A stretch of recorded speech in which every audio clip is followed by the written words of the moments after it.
Mais en tant qu'écologiste, pour moi, c'est important d'être là aujourd'hui. Benoît Helling s'est interpellé jeudi à la Chambre Didier Reynders parce que après l'acte qu'avait posé Donald Trump, il nous paraissait vraiment important que la Belgique ait un message clair. Et Monsieur Reynders était quand même assez tiède dans sa réplique.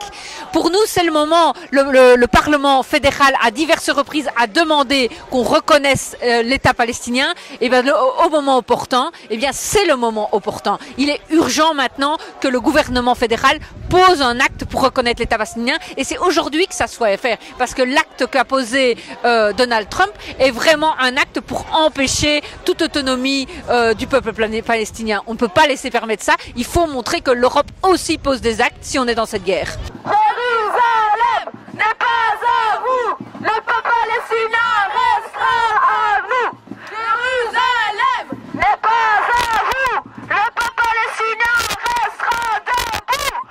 Arrêtez l'occupation, une seule solution. Arrêtez l'occupation, une seule solution. Arrêtez l'occupation. Netanyahou est un criminel de guerre, selon toutes les normes du droit international et du droit humanitaire. Et donc il est absolument inacceptable que les ministres des Affaires étrangères de l'Union européenne le reçoivent en qualité de représentant d'Israël. Nous devons être extrêmement vigilants. L'Europe doit se distancier des États-Unis et de M. Trump. L'Europe doit reconnaître la Palestine. Monsieur Reynders, nous vous demandons de reconnaître l'État de Palestine. Tout de suite, tout de suite et sans délai.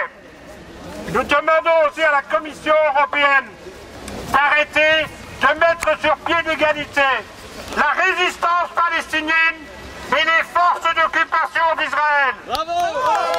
C'est un scandale.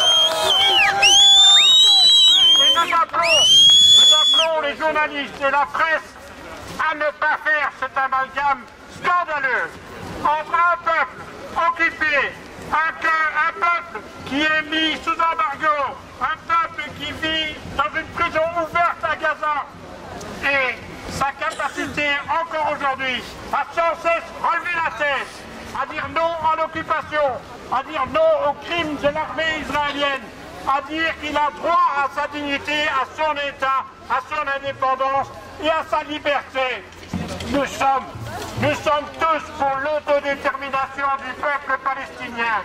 C'est à lui et à lui seul qu'il appartient de savoir comment il s'organisera demain sur le territoire de la Palestine avec Jérusalem comme capitale.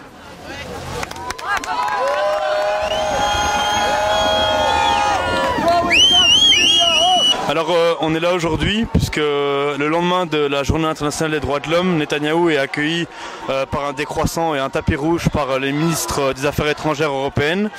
Quelques jours après que Trump ait reconnu Jérusalem comme capitale d'Israël, comme si la Bible pouvait être un cadastre immobilier. Donc on est là pour dénoncer en fait la non-action de l'Union européenne et l'hypocrisie de l'Union européenne par rapport à une politique qu'elle veut soi-disant démocratique et soi-disant droit de l'homiste, alors qu'en réalité elle accueille un des pires dictateurs représentant de l'extrême droite aujourd'hui en Europe. Netanyahou, c'est l'ami de Trump, c'est l'ami d'Orban, c'est l'ami de l'AfD en Allemagne. Il représente cette politique d'extrême droite raciste et coloniale contre laquelle on est là aujourd'hui et qu'on lutte pour les Palestiniens, mais aussi pour les valeurs qui sont les nôtres, celle de l'égalité et pas celle de Netanyahou.